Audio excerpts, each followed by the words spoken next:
Non, avant celui-là. Si tu demandes, on te donne, vous recevrez, et si vous cherchez, vous trouverez. Et si vous frappez, on vous frappera.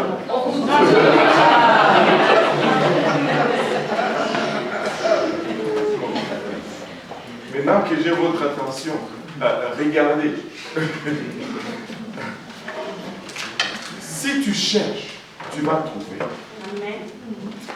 Si tu viens à l'église pour chercher Dieu, tu vas trouver Dieu. Amen. Mais si tu viens à l'église pour chercher autre chose, tu vas trouver autre chose. Amen. Parce que c'est lui qui cherche. Il trouve. Amen. Mais il va trouver.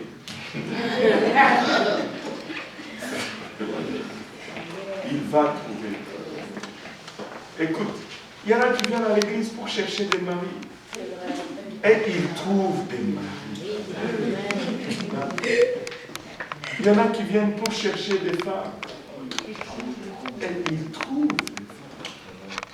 Écoute, viens à l'église pour chercher Dieu. Amen. Cherche premièrement le royaume de Dieu et sa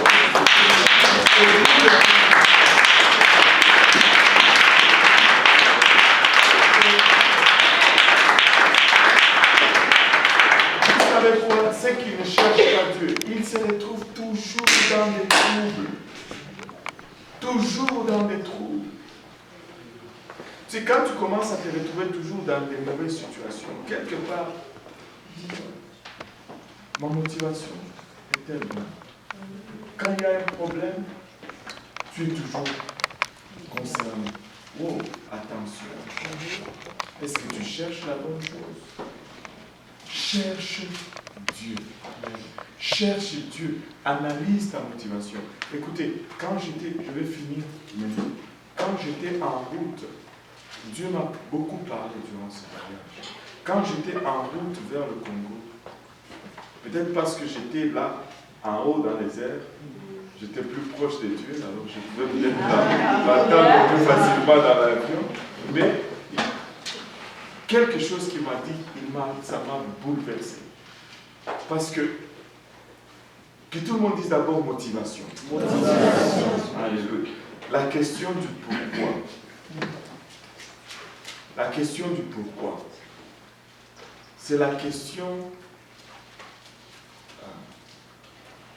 la plus inappropriée à poser à Dieu. Mais c'est la question la plus appropriée à te poser toi-même.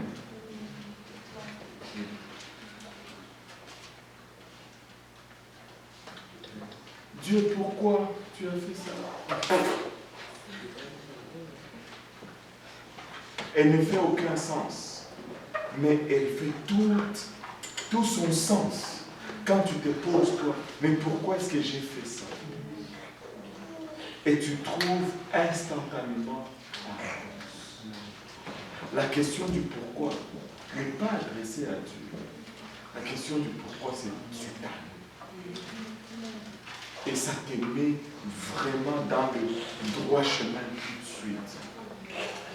Quand tu te la poses sincèrement, quand tu te la poses honnêtement, wow, ça te replace tout de suite. Et très souvent, nous ne nous posons pas la question du pourquoi. Quelle est la dernière fois que tu t'es posé, pourquoi est-ce que j'ai fait ça? Pourquoi est-ce que je viens à l'église? Pourquoi est-ce que je suis chrétien? Pourquoi est-ce que j'ai prié? Quand tu réponds à cette question, ta prière rentre dans une autre dimension. Quand tu réponds à cette question, on ne va plus t'exhorter pour venir à l'église. Quand tu réponds à cette question, on ne va plus te pousser pour lire ta Bible. La question du pourquoi, elle nous est réservée. Et quand tu adresses à Dieu la question du pourquoi,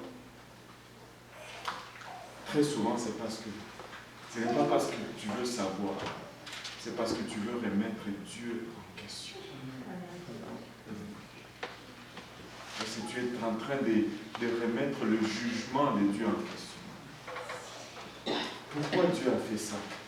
parce que tu estimes qu'il aurait dû faire autrement. Dieu n'est pas un homme pour ce faire. Dieu ne se trompe jamais.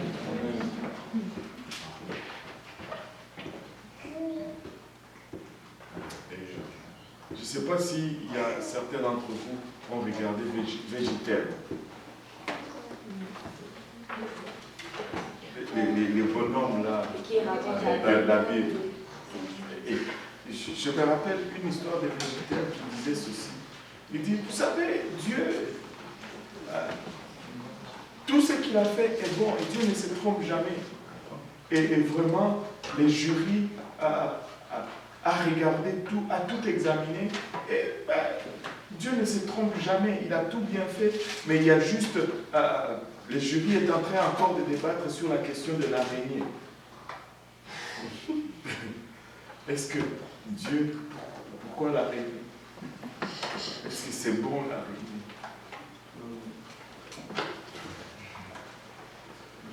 C'était juste une blague. C'est pas grave.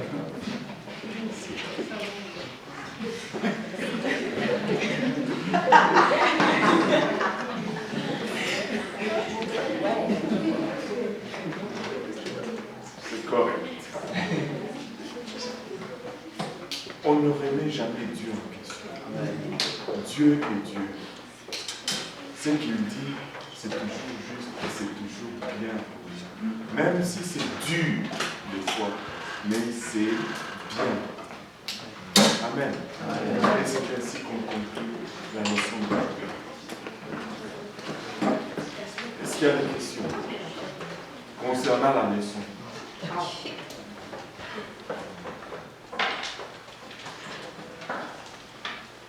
Pas de questions?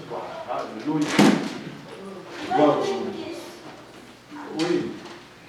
Maman Alice. C'est pas sur cette leçon-là. Mais là, je veux plus d'explications. Bien que je donne un peu d'explications, mais pour moi, je pense que ce n'est pas clair. Je veux savoir plus de ça. Aujourd'hui, je parle à une madame et elle connaît les livres. Elle a dit que nous commettons des erreurs. Je demande à la madame quelle erreur nous commettons ici. Je passais à combien. Elle a dit que parce que nous faisons baptême normal. Hein? Je dis mais. Comment on fait baptême? Les baptêmes, c'est pas bon quand on fait comme ça. Je dis mais pourquoi? Elle a dit bon que, mais si quelqu'un venait à l'église, même si nous connaissons la personne est en train de vivre dans le plaçage, n'est pas marié, on se fait baptiser la personne. Je dis mais la personne qui prend décision, qui se sont baptisés, qui obéit avec la parole, qui se fait ressortir, qui obéit avec la parole, qui décide de baptiser là, il fait une bonne choix. L'autre, lui, qui pas obéi avec la parole, ça c'est lui, ça est personnel. C'est ça que je te dis avec la madame. Ok. Alors, mais depuis la journée-là, ça me dérange beaucoup. Ok. C'est pour ça que je pose la question. Ok, je vais te le dire. Je vais y répondre.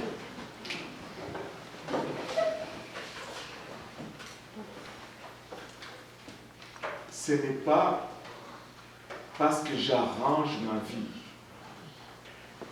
que Dieu m'accepte, la première chose.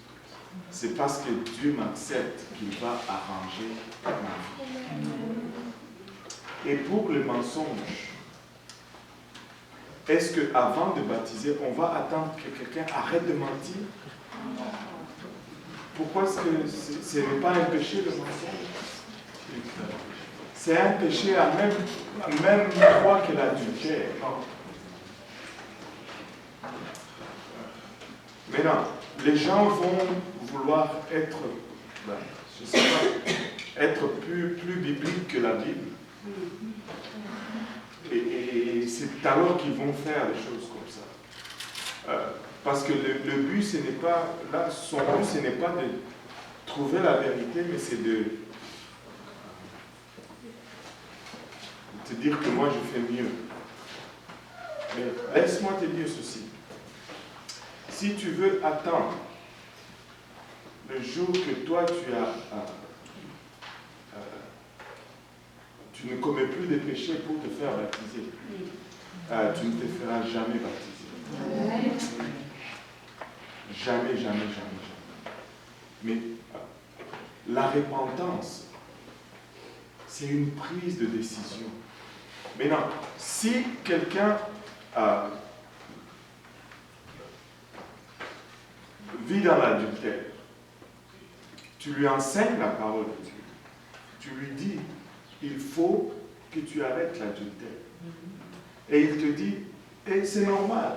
Je ne dis pas que tu dois continuer l'adultère et puis te faire baptiser, puis retourner dans la vie d'adultère. Non, ce n'est pas ça. Tu dois arrêter l'adultère. Tu dois changer ta vie. Mais maintenant, est-ce qu'on va se dire, ok, la personne doit arrêter l'adultère pendant 1 an avant qu'on la baptise? Ou bien si elle me dit, ok, je me répands, je ne veux plus marcher dans ces voies-là, je vais la baptiser. Si cette personne retourne dans l'adultère, elle fait mal. Mais techniquement, ce n'est pas un homme qui peut t'empêcher de faire cela, ou qui peut juger ou décider de cela. C'est toi la personne qui va décider. Parce que tu peux dire, ok, avant qu'on te baptise, il faut que tu arrêtes l'adultère. Ok, j'arrête l'adultère pendant 1 mois. Et puis je me baptise. Et puis après, est-ce qu'on va amener une police pour te surveiller, voir? C'est un concept ridicule, parce qu'on veut s'occuper des choses qui n'est pas de notre ressort. Il y a la part qui revient, la responsabilité qui revient à l'Église, et la responsabilité qui revient à la personne. Et la responsabilité de la personne, c'est la responsabilité de la personne. L'Église ne peut pas porter la responsabilité de la personne. Parce qu'il y a des gens qui font des choses que tu ne sauras jamais. Jamais tu ne sauras. Mais tu leur prêches la vérité. Tu leur dis, l'adultère c'est un péché. Et tu ne peux pas marcher et vivre pour Dieu dans l'adultère. Le mensonge, c'est un péché. Oui, on fait un grand deal l'adultère. Mais quand ils vont traverser la frontière, ils vont mentir sur leur déclaration. Et c'est un mensonge. On ne devrait pas les baptiser pour autant. Mais c'est parce qu'on veut contrôler, on veut prendre la responsabilité. Tout homme est responsable de ce qu'il fait. L'Église a une responsabilité, Dieu a une responsabilité, et toi, tu as une responsabilité. Maintenant, arrêter la responsabilité rentre dans quel cas? Ça c'est beau. Regardez ceci. Il y a combien d'étapes dans le salut? 3. La repentance, le baptême d'eau et le baptême du Saint-Esprit. Le baptême du Saint-Esprit, c'est la responsabilité de Dieu. C'est Dieu qui donne le baptême du Saint-Esprit. Le baptême d'eau, c'est la responsabilité